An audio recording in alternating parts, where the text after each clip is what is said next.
नमः शिवाय। ओम नमः शिवाय। ओम नमः शिवाय।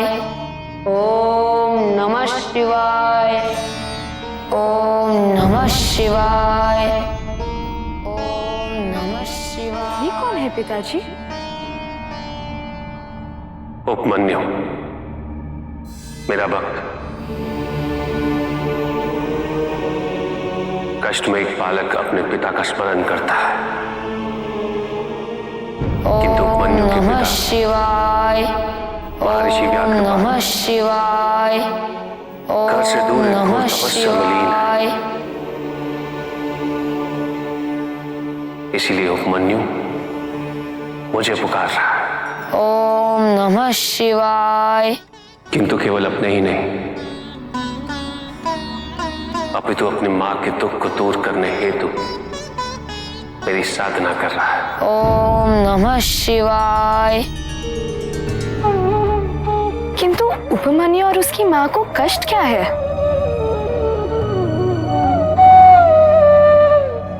पिता के दूर जाने के पश्चात उपमन्यु अपनी मां के साथ अपने मामा के घर रहने आया था।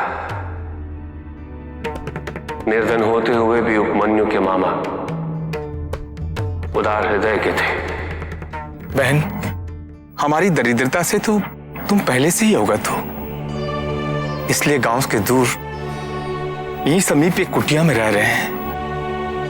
यदि तुम्हें कष्ट ना हो तो तुम भी रह लो। अवश्य भैया। उनका आहार केवल कंदमूल ही था।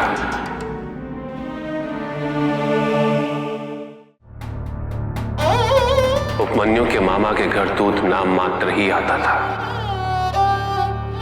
और वो भी केवल देव अर्चन करने ही था। उपमन्यु प्रतिदिन अपने मामा को देव अर्चन करते देखता था। उसने कभी भी दूध का सेवन नहीं किया था। ओम नमः शिवाय। ओम नमः शिवाय।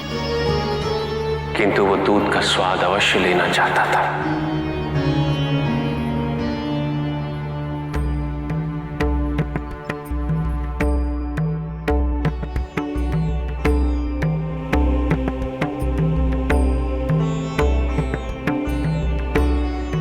एक दिन उपमन्यु की मामी ने उसे थोड़ा सा दूध दिया और कहा कि इससे अधिक नहीं दे पाऊंगी, क्योंकि दूध है ही नहीं। उपमन्यु को और दूध नहीं मिला?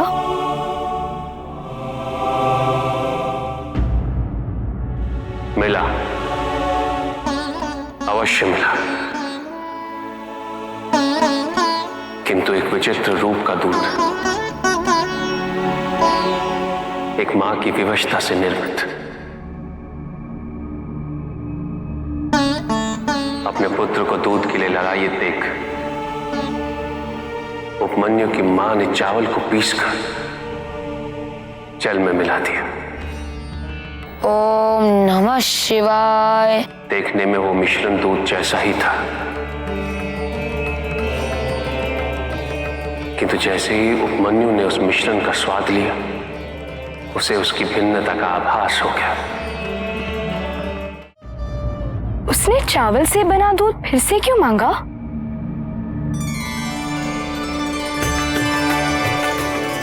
सच्ची श्रद्धा और भक्ति से अर्पण किया गया चावल से बना दूध कामधेनु के दूध के समान पवित्र होता है। तब से उपमन्यु मेरी साधना कर रहा है। कठिन से कठिन परिस्थितियां उत्पन्न हुई, किंतु उपमन्यु की साधना में अवरोध उत्पन्न नहीं कर सकी। आप उसकी साधना से अवश्य प्रसन्न हुए हैं, अर्थात आप उसे दर्शन देंगे, आशीर्वाद देंगे ना?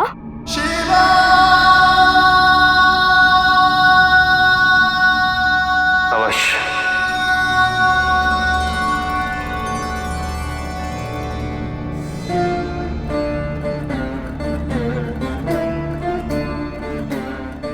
किंतु उससे पूर्व उपमन्यु को एक परीक्षा देनी होगी। ओम नमः शिवाय। ओम नमः शिवाय। ओम नमः शिवाय। ओम। ए बालक, बंद करो शिव का नाम जपना। क्षमा करें, आप कौन हैं? मैंने आपको पहचाना नहीं और आप मुझे शिव जाप करने से रोक क्यों रहे हैं?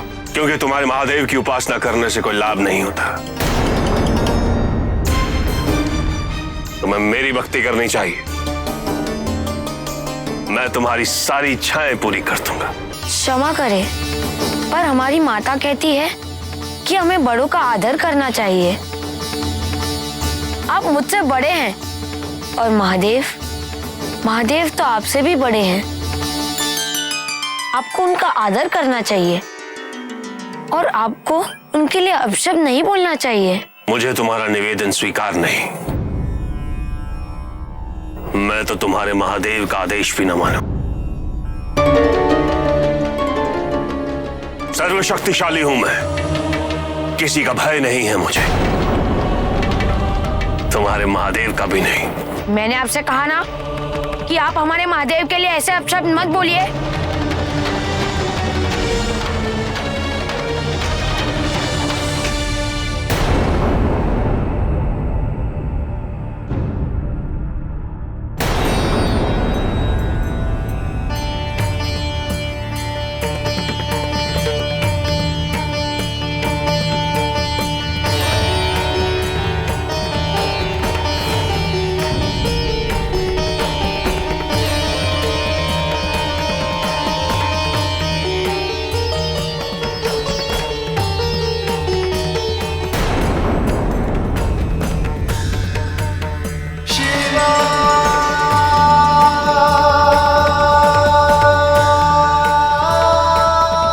प्रभु आप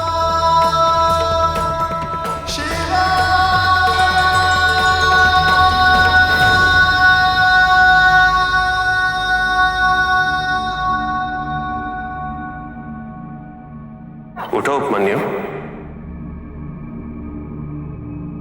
माता,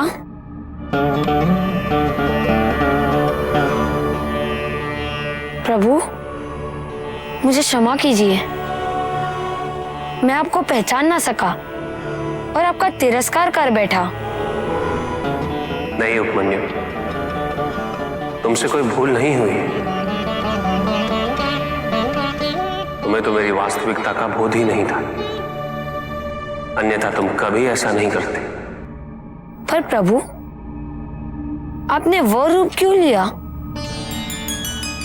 क्योंकि मैं तुम्हारी भक्ति की अंतिम परीक्षा लेना चाहता था। तो क्या मैं उस परीक्षा में सफल हुआ? आज से हम तुम्हें अपने पुत्र के रूप में स्वीकार करते हैं। माता यह बात सुनकर कितनी खुश होगी।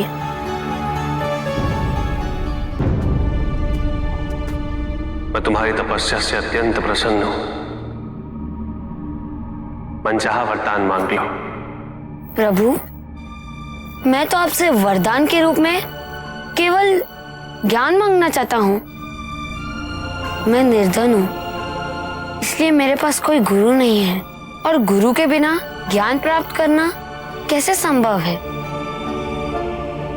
आप मुझे वरदान के रूप में केवल ज्ञान दे दीजिए। आप मुझे इतना ज्ञान दीजिए कि मैं अत्यंत ज्ञानी बन जाऊं। उपमन्यु,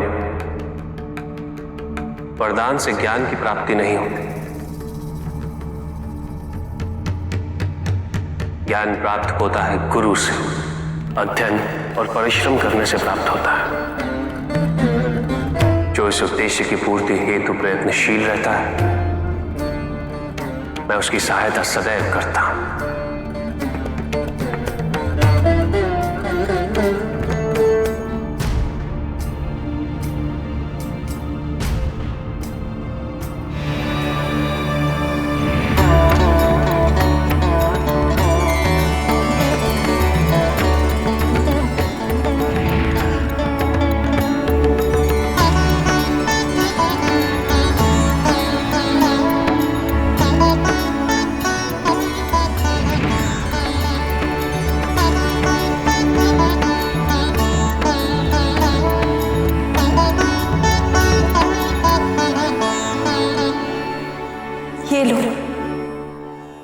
सब तुम्हारे लिए है पुत्र।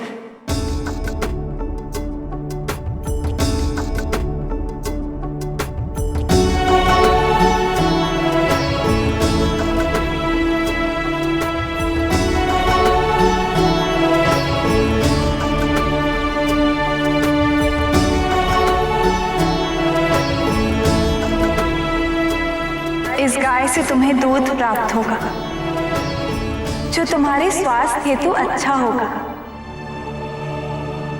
और साथ ही ये धन जो शिक्षा में तुम्हारी सहायता करेगा।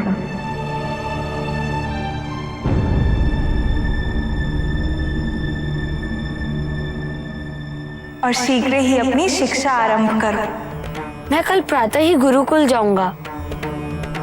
वहां जाकर गुरु दक्षिणा देकर ज्ञान प्राप्त करना आरंभ करूंगा। मैं आपको और प्रभु को सदैव गौरवान्वित करता रहूंगा। ये मेरा वचन है।